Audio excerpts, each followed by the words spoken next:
ونفعنا بعلومك الدارين اللهم انفعنا بما علمتنا وعلمنا ما ينفعنا وزدنا علما نافعا وارزقنا رحمتكم الله برحمتك يا ارحم الراحمين.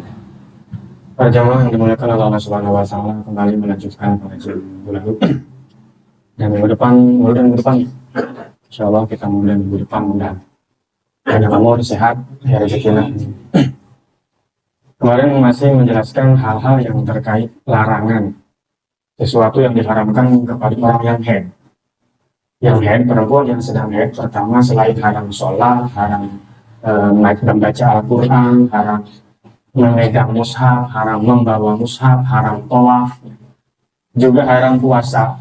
Kalau lagi puasa terus tiba-tiba siang hari datang haid, maka otomatis puasanya batal. Cuma kalau sholat tidak perlu diqodho, tapi kalau puasa harus diqodho. Haram lagi lewat ke masjid. Lewat masjid haram, bukan cuma diem, tapi lewat doang itu haram. Lewat itu masuk dari situ langsung keluar dari sini, lewat namanya, nggak sempat diem. Kalau memang akan khawatir akan mengotori masjid, besi getihnya netes ya, bocor, sehingga haram lewat, sekedar lewat pun apalagi diem. Terus haram lagi tolak, cerai. Orang yang perempuan yang sedang haid haram dicerai, haram ditalak, dijatuhkan talak oleh suaminya, meskipun talaknya jadi. Cuma si suami berdosa karena menjatuhkan talak kepada istri saat istrinya sedang haid. Meskipun talaknya jadi tetap, cuma kata suami berdosa. Karena termasuk talak bid'ah, nanti akan memperlama masa iddah si istri. Haram juga ditalak itu kalau tidak haid, cuma udah dijima. Jadi dalam keadaan suci, yang disuci tersebut si istri ini udah dijima, udah digauli sama suaminya, lalu ditalak, nah itu suami berdosa. Jadi jangan mentalak istri ketika dia sedang haid, atau ketika dia lagi suci, nggak lagi haid, cuman di suci yang ini udah pernah dijima oleh suaminya. Nah itu kalau dijatuhkan talak, meskipun talaknya jadi, tapi si suaminya durhaka. Jadi kalau tolak yang syar'i itu mentalak istri dalam keadaan suci, dan suci dia belum dijima, di suci yang itu tuh dia belum dijima oleh suaminya. Karena apa? Karena takutnya hamil, jadi mungkin kebal idahnya teh 9 bulan sampai melahirkan gitu. Yang keempat, haram lagi kepada yang sedang haid istimta wal mubasyarah baina surrah wa rukbah. Haram dimainin gitu ya, antara pusar dan lutut oleh suaminya, itu haram dinikmati lah gitu, daerah antara pusar dan lutut, itulah mungkin meter verboden tuh. Kalau pusar ke atas nggak apa-apa, silahkan. Lutut ke bawah nggak apa-apa, tapi kalau antara pusar dan lutut, si istrinya sedang nggak dijima, enggak, tapi dimainin tetap jangan, apalagi dijima. Jadi ayah larangan saat itu. Per laki-laki yang menjima istrinya saat sedang haid, kata di satu keterangan dijelaskan itu dosanya sama dengan menzinahi ibunya sendiri. Enggak ulah. Jadi perbuatan atau puasa lah paling berapa poe. Mubasyarah itu artinya nempel kulit gitu ya. Kalau cuma sekedar ngelihat mah nggak apa-apa. Tapi kalau sampai dipegang ya nempel kulit aja lah, itu nggak boleh. Pegang ngelihat juga kalau kira-kira nantinya bakal timbul iya mah gitu ulah. Meskipun itu istri sendiri, tapi kalau sedang keadaan haid atau nifas itu harus dijaga. Ya, haram bagi seorang suami ketika istrinya sedang haid itu istimta itu ya apa ya, kalau bahasa kita mah alat suka gitu. Jadi dimainin lah, dinikmati lah begitu antara pusar dan lutut.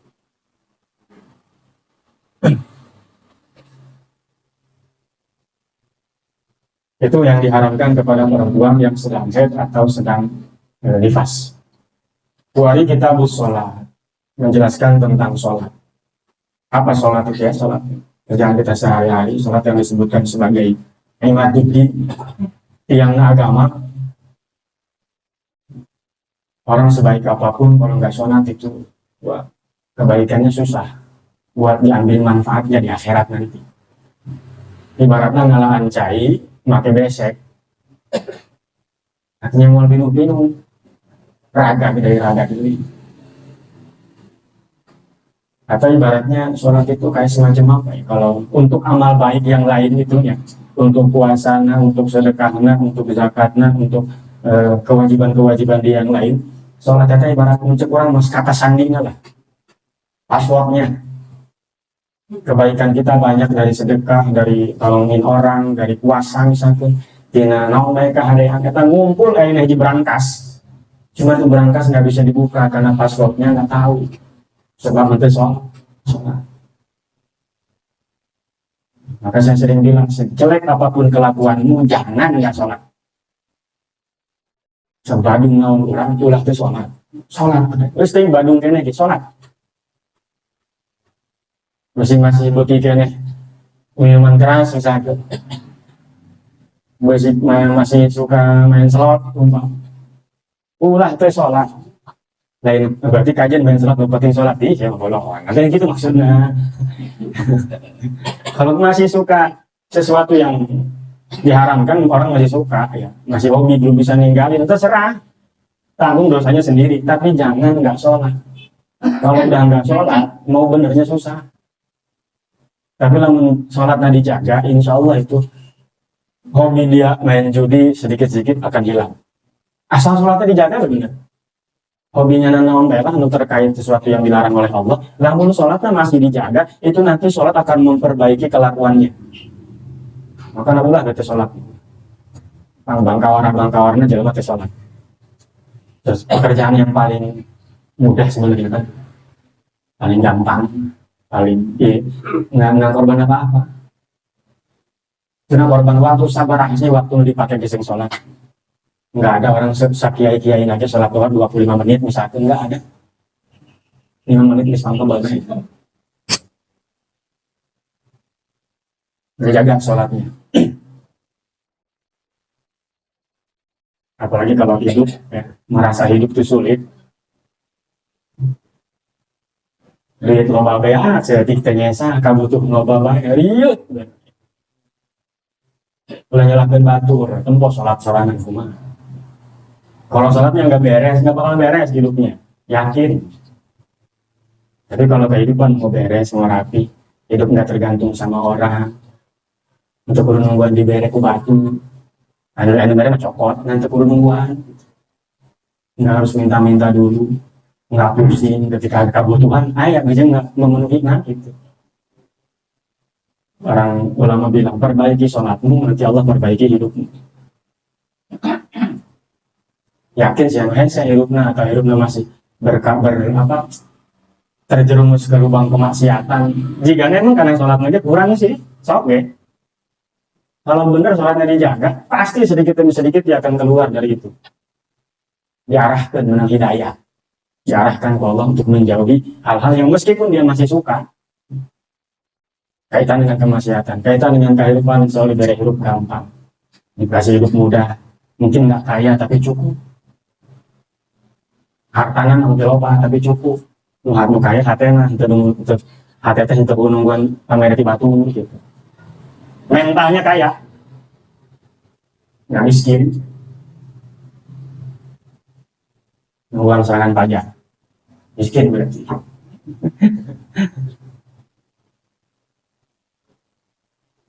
Karena miskin, itu nggak yang cokot aja. Ngarap-ngarap nungguan, waduh, beda itu.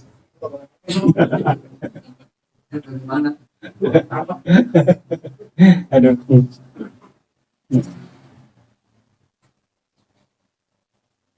Kalau kita ada kerja, lalu ngarepin upah ya kerja namanya gak ada kontraknya kan. Lagi nungguin tanggal 5 nih kan gajian. Memang udah hak dia itu mah. Oh dia kerja gitu. Ini mau gawain itu nih. Kalau gawain atas aku mah. Ini sholat sangat penting untuk dijaga. Susah kalau sholatnya udah kacau gitu ya. Pasti sangatnya kacau karena itu kunci kan ya. Tihangna tadi kan tihangna. Jadi ada bangunan tihangna di kerubung atau genteng tinggal nungguan waktu doang. Tembok ya tinggal nungguin waktu. Kayak tihangna digebuki kurang anteng. Tapi lamun nama tihangan ditiup keragak. Kita arif sholat itu secara bahasa doa. Sholat itu secara bahasa doa artinya. Maka di sholat itu jangan doa KB. Doa malu, maka jangan tidak sholat. Tidak pernah doa. Rajin kikiwan BG. Doa itu kan biar gampang dijabah, diikuti dengan amal soleh dulu. Dan amal soleh yang paling soleh, sholat, konsinasi. Berdoa semua itu duduk kita Rabbi firli, warhamni, warfani, warzuqni, warzuqni, wahdini, wa'afini, wa'afani, itu doa KB.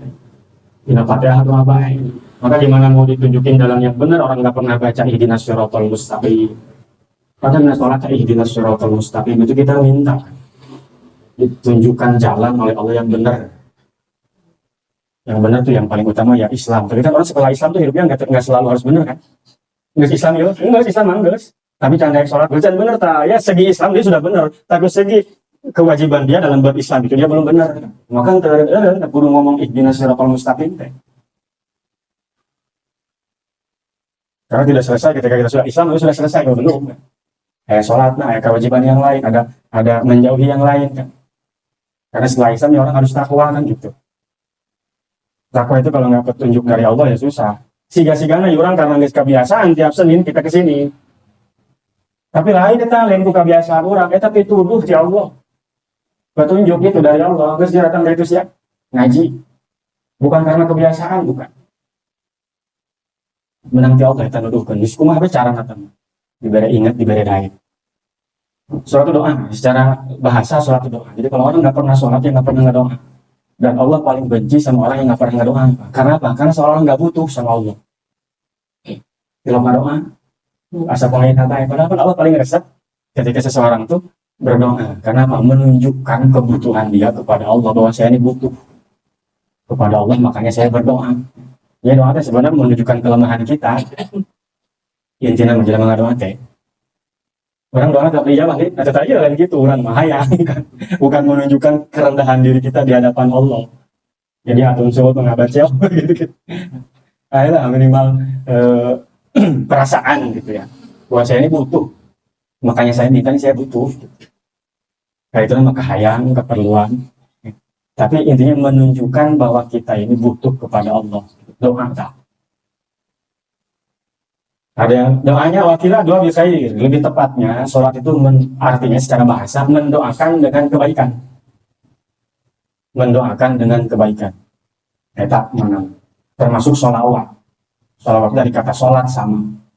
Maka sholawat kalau kita baca sholawat kepada Nabi, artinya kita mendoakan, minta kepada Allah agar Allah terus-terusan memberikan rahmat kepada Kanjeng Nabi Muhammad SAW. Harapannya eta rahmat itu semakin banyak, akhirnya datang ke kita, nyampe ke kita umatnya.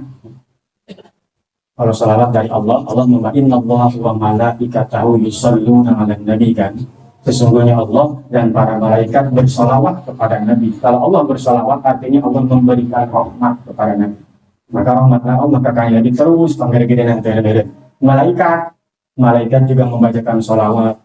Ayat satu hadis, kita baca sholawat sekali kepada Nabi, maka dibalas ke malaikat 10 kali nyolawatan kurang. Maksudnya mau neta, sholawat dari malaikat artinya malaikat memintakan ampun. Memintakan ampun bagi orang yang bersolawat kepada Nabi. Orang tadi maca 3 kali tak, dipentakan ampun orang ku malaikat ke Allah 30 kali. Dengan satu baca sholawat kita kepada Nabi, malaikat membalas kebaikan itu dengan 10 kali lipat. Membacakan sholawat kepada kita artinya memintakan ampun kepada Allah, yang bersolawat itu biar diampuni. Kalau dari manusia kayak kita nih, kita baca sholawat tadi itu kan, Allahumma sholli ala Muhammad tadi itu kita baca sholawat kepada Kanjeng Nabi, artinya kita mendoakan kebaikan untuk Kanjeng Nabi. Meskipun Nabi itu sudah baik, emang boleh tuh? Ya boleh lah. Anak orang sakolana ranking hiji baik, berarti kan pintar, rajin. Tapi tetap kita bilang yang rajin ya anak. Padahal udah rajin, kurang gimana rajinnya? Tetap kurang sebut yang rajin ya, biar ranking 1 lagi terus. Padahal udah rajin, udah pintar, tapi tetap kurang ngomong gitu. Beda itu lah. Nabi itu sudah baik, tapi kita doain terus biar baik. Supaya kehadiran loba datang dia ke orang. Itu sholat secara bahasa, secara asyara. Ya. Jadi definisi itu Ada secara bahasa, ada secara syarat. Syarat maksudnya fikih. Yang lima sudah fikih mah aqwalun wa af'alun muftatahatun bit takbir muftatamatun bit taslim ghaliban. Pekerjaan dan ucapan-ucapan yang mayoritasnya diawali dengan takbir, diakhiri dengan salam. Itu sholat. Nah, sholat kalau digawe ente sholat eta. Pekerjaan-pekerjaan, ucapan-ucapan yang diawali dengan takbir, diakhiri dengan salam. Itu namanya sholat. Jadi lamun aya jalan menggeus sholat enggeus. Ya di hati tadi. Atuh lain eta. Jangan sholat berarti eta. Karena itu tidak ada ucapan, hati nanti bisa ngomong. Oh suara andil, oh suara apa gitu kan ini kan? Harus ada ucapan, ada pekerjaan badan yang diawali dengan takbir, diakhiri dengan salam. Takaran sholat ngarana. Jadi lamun aya jalan sholat geus kira tadi dina hate, kumaha lain sholat. Enggak bisa sholat di dina hate. Kumaha sujudnya dina hate ayo. Kumaha rukuna, tahiyatna segala macam. Itu belum sholat. Saya sudah lain lagi dengan kamu. Cenah ieu lain deui kumaha aing bener sia tolol gitu. Lain deui aing waras sia enak. Aing sholat gak bener sia dina hate. Gimana sholat dalam hati enggak bisa? Cara fikih gitu. Nabi sholatnya begitu kok ada rukunya. Apa Nabi pernah ngomong saya sudah sholat di hati? Nabi tak ketahuan sholatnya. Ada rukunya, ada sujudnya. Itu jelmaan kos itu ya. Akal-akalan. Biasanya mah. Belum sholatnya. Begitu dia berdasarkan ilmunya atau berdasarkan gurunya, kata gurunya juri berarti. Sholat cukup di hati, nggak bisa. Hati itu zikir namanya. Sholat hati atau zikir. Ingat maksudnya zikir teh. Ingat, bukan ngucap, bukan. Orang illallah. Sungguhnya ngomong kata kemana apa ya? Ingat hutang, ingat apa ya? Kata hal yang ingat Jawa Ambon. Sungguhnya mah illallah. Zikir itu zikir cuma mulut doang. Nah lumayan beres semuanya menang Jawa Ambon. Jadi sumut doang yang menangnya berkat doang. Tapi lamun jeung hati-hati wah aku menang buat ada gitu. Dan sekedar berkah. Kalau mulutnya cuma Allah doang hati yang kayak gitu dapatnya berkat. Berkat mah tuh entar kuari menang lebih ke isukan teu diasupkeun ka kulkas teu dahar basi berkatnya. Tapi lamun berkah mah ngapa ka akhirat moal basi mah. Mau lagi, mau berkurang. Kalau berkah,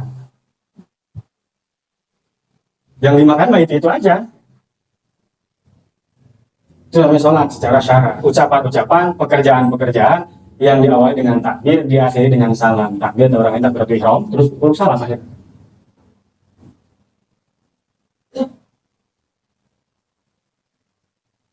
Goliban cuma umumnya sholat itu seperti itu. Kok ada bahasa umumnya? Karena ada yang disebutnya sholat tapi nggak begitu.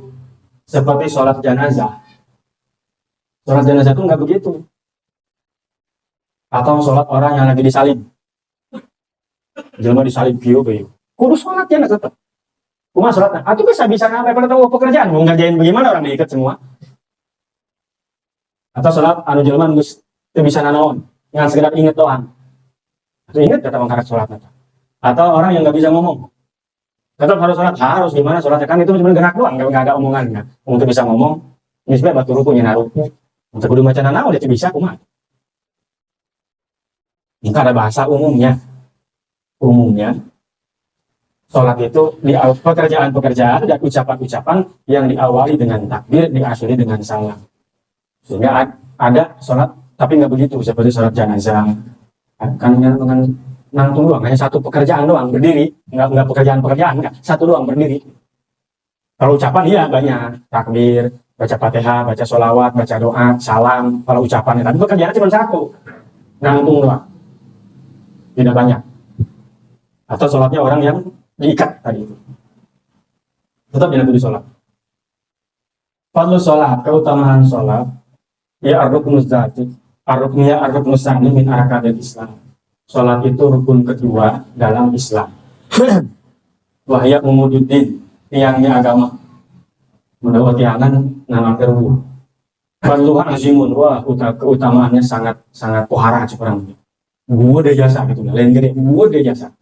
Kama warodat bil ayat, sebagaimana yang sudah disebutkan dalam ayat Quran, hadis-hadis Kanjeng Nabi. Bahkan Allah mengatakan wa aqimi sholata li dzikri, dirikanlah sholat untuk mengingatku.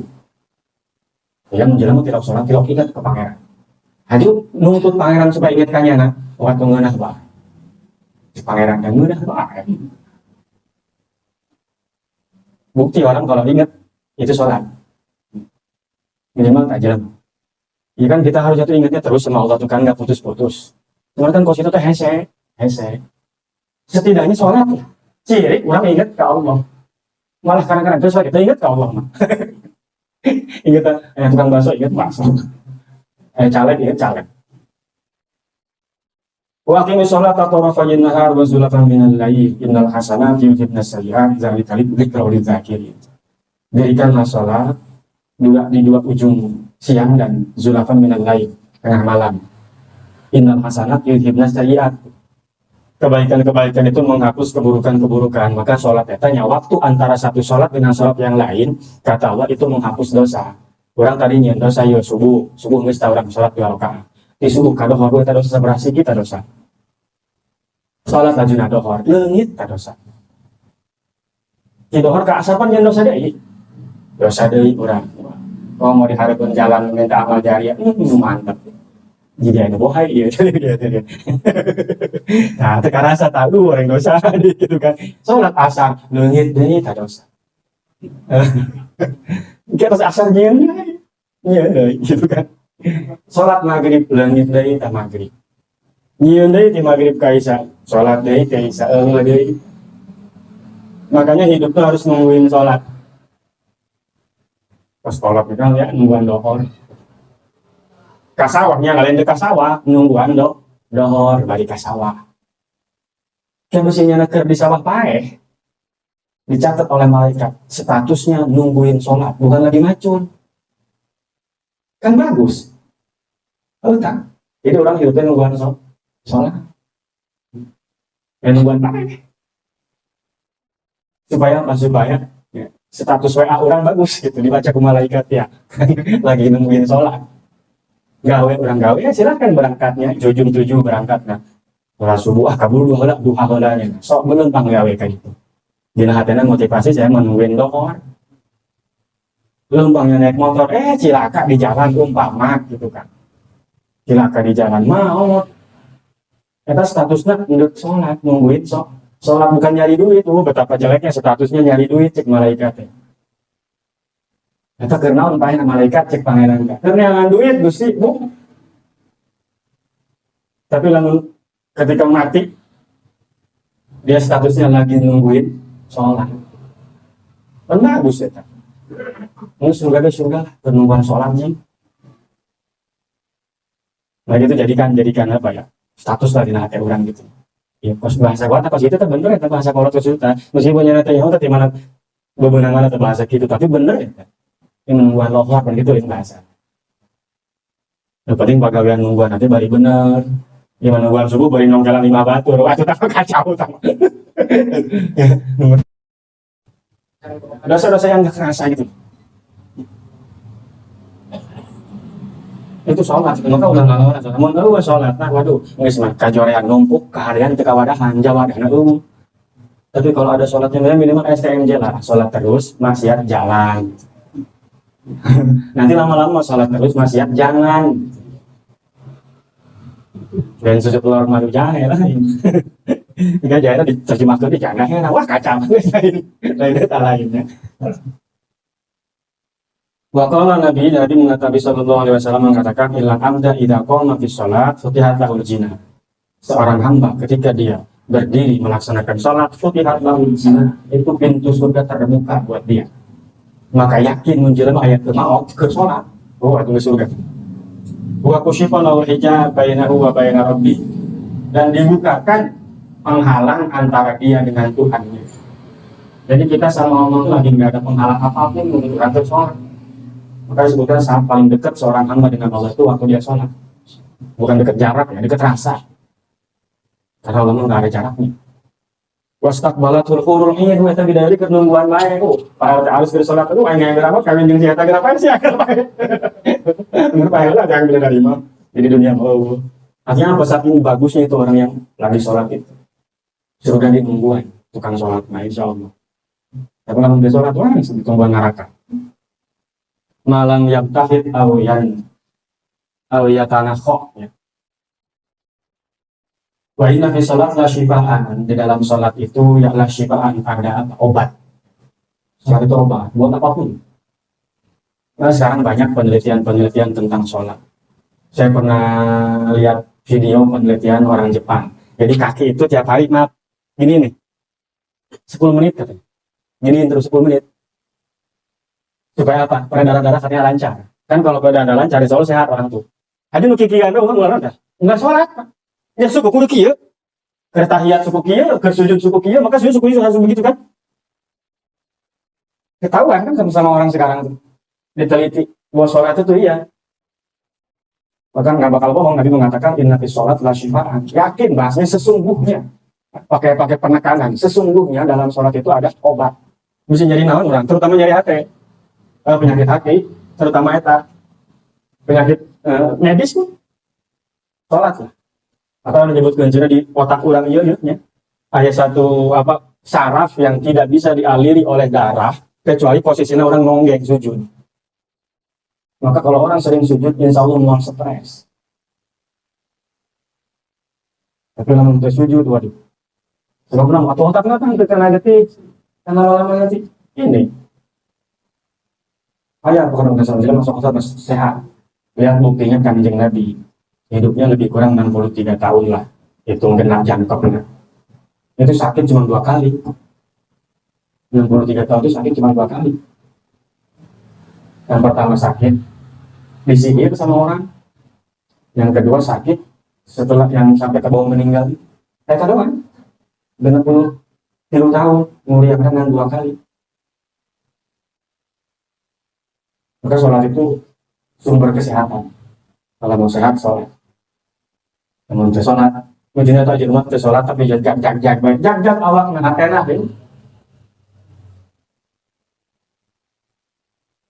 penyakit pasti. Tapi kalau orang jaga sholat, insya Allah, terutama ubah hati, maka nuker gering atau kudu sholat atau kamu nuker gering butuh jasa obat, ini gering tersalah atau baik. Jadi sholat itu ngobatin penyakit dari obat untuk segala penyakit, terutama penyakit batin, penyakit hati. Kalau mau sholat, sana jangan jag awak hati itu beres. Jangan beres mau sholat mual. Bukti ya tak? Yang mengatakan beres semua tes sholat, mungkin sampai sholat terbukti ya, hati nanti beres yang belum sholat. Aujunilat qurratu aini fis sholat. Nabi mengatakan saya itu senang sekali ketika saya sholat. Maka Nabi itu kalau nyuruh Bilal untuk azan, itu nggak nyuruh azan, nyuruhnya Arif nih ya Bilal. Kalau bahasa kita mah, coba Bilal saya pengen istirahat, nggak waktunya nih azan. Jadi istirahat itu kalau sholat. Orang istirahatnya molor. Nabi itu istirahat itu tenang gitu ya, menenangkan pikiran, menenangkan hati dari berbagai macam kehidupan terjadi di dunia dengan sholat. Tenang hati. Maka kata Nabi, ju'ilat qurratu aini fis sholat. Di saat-saat Nabi istirahat itu kalau dia sholat. Makanya sholat kalau Pak orang maka salah kalian jenis istirahatnya sholatnya, sebab kita menjadikan itu kayak beban gitu. Maka salah beban siapa yang mau ngangkat? Berat. Ngaran beban mah. Baru-baru ngangkat beban yang berat, yang enteng aja kalau lagi males. Tapi Nabi mah rajin, makanya sholatnya kayak loba sholat karena apa? Istirahat. Orang kan pengen istirahat. Nah jangan makan bung capek kan? Bung capek dan Nabi itu ente capek nanti mau ke sholat. Wajar ketika beliau itu ya sholatnya rajin, loba sholat sunat loba. Sampai diulinan ku Allah nungguin udah sholat baik gitu. Turun ayat Toha ma anzalna alaikal Qur'ana litashqa illa tazkiratan liman yakhsha.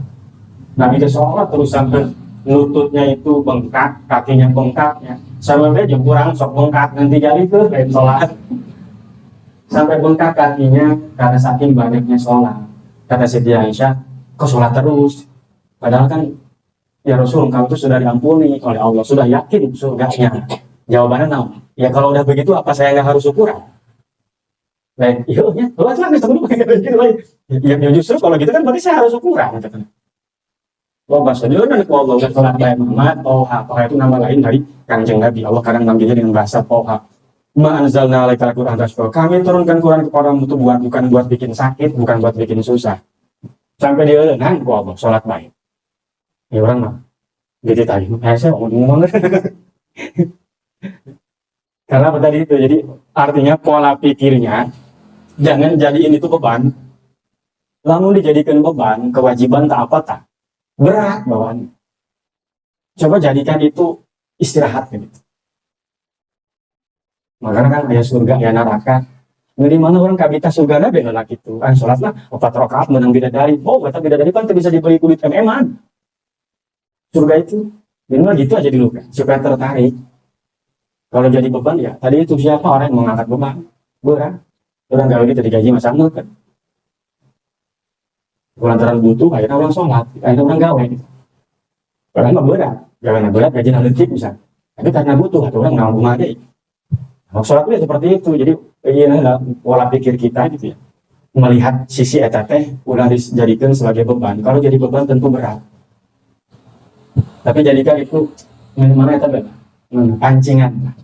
Pancingan orang kayak naon ya, masih encan bisa dijadikan sebagai suatu istirahat gitu ya. Karena ya nggak mudah, tapi bisa.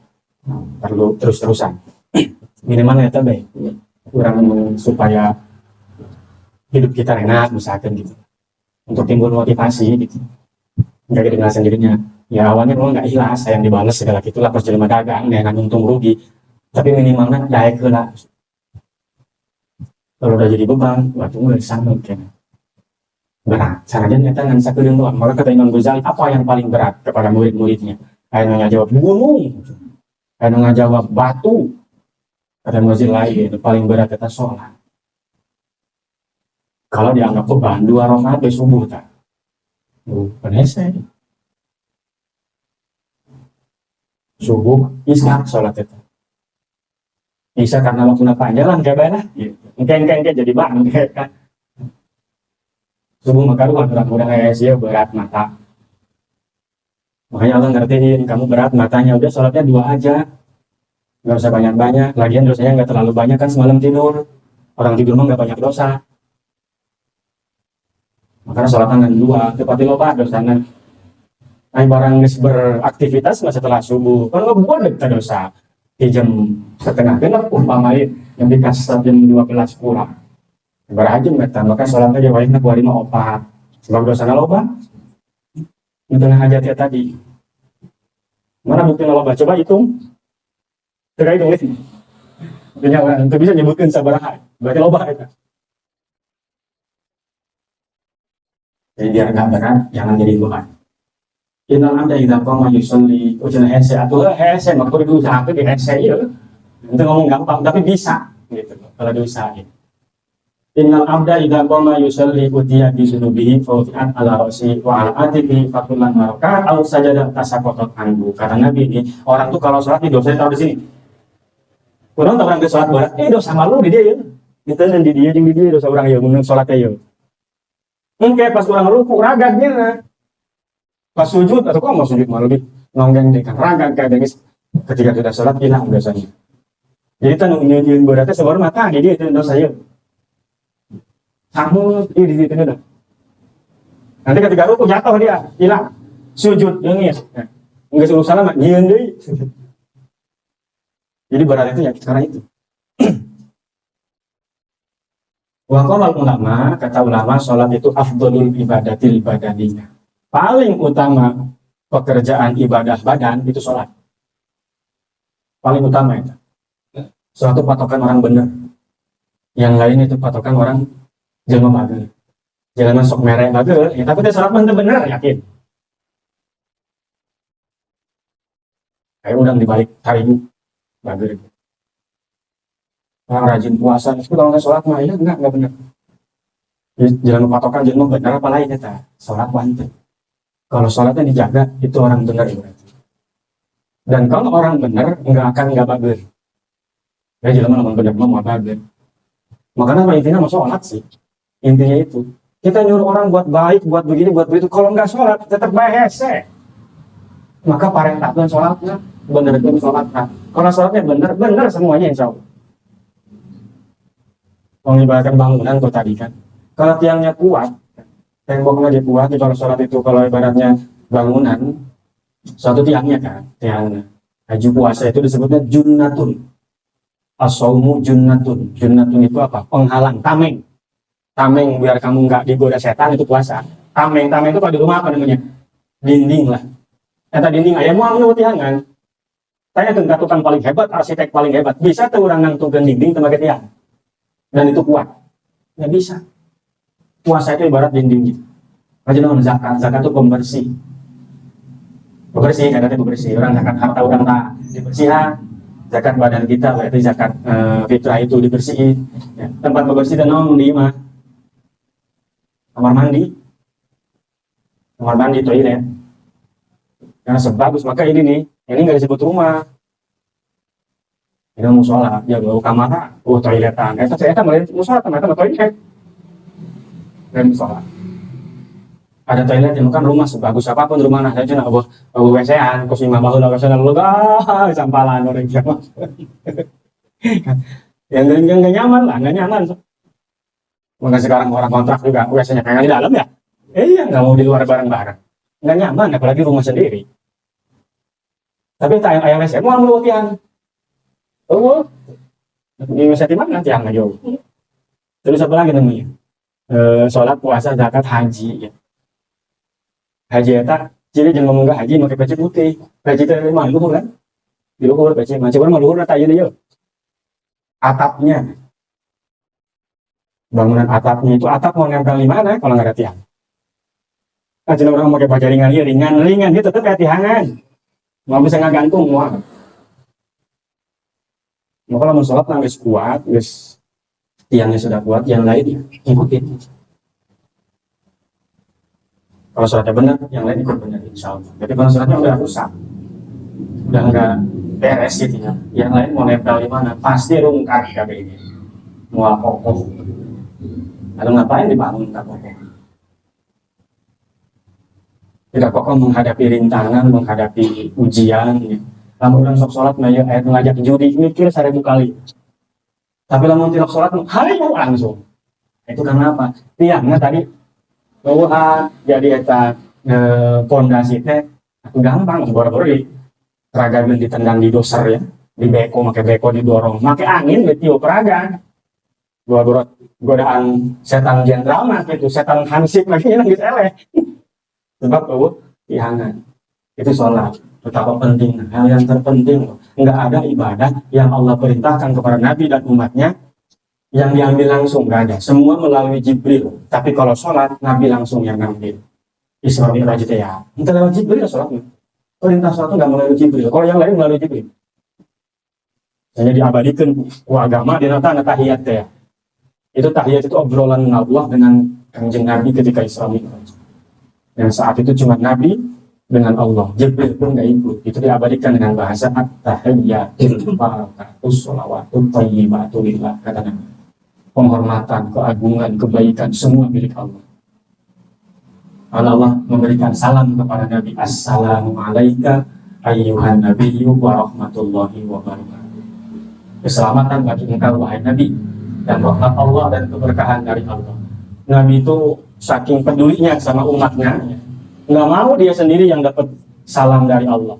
Sehingga Nabi ngajawab, Assalamu alaina wa ala ibadillahi sholihin. Keselamatan atas kami dan hamba-hamba yang soleh. Jadi orang tekuru lo bangga doa asal soleh didoakan ku jelema salam dunia unggal sholat. Kabagian asal orang jadi jelema soleh. Kadoakeun kudu sholat ya. Jadi dibaca terus. Didoakan oleh Nabi wa ala ibadillah maka beruntungnya jadi orang soleh. Didoakan kan unggal sholat didoakan lain doa biasa. Terus saya menjawab, malaikat semua mengatakan asyhadu an la ilaha illallah wa asyhadu anna muhammadar rasulullah. Itulah dijadikan bacaan dalam tahiyat. Kita sebut tahiyat sebab awalnya at-tahiyyatu. Disebut dari tasyahud sebab ada asyhadu an la ilaha illallah. Maka tahiyat itu meskipun bukan Quran, kudu benar dibaca. Sanajan dari Quran kita. Itu keutamaan-keutamaan sholat. Tinggalnya waktu-waktu najm saja bang. Allah alam bisawab. Bismillahirrahmanirrahim.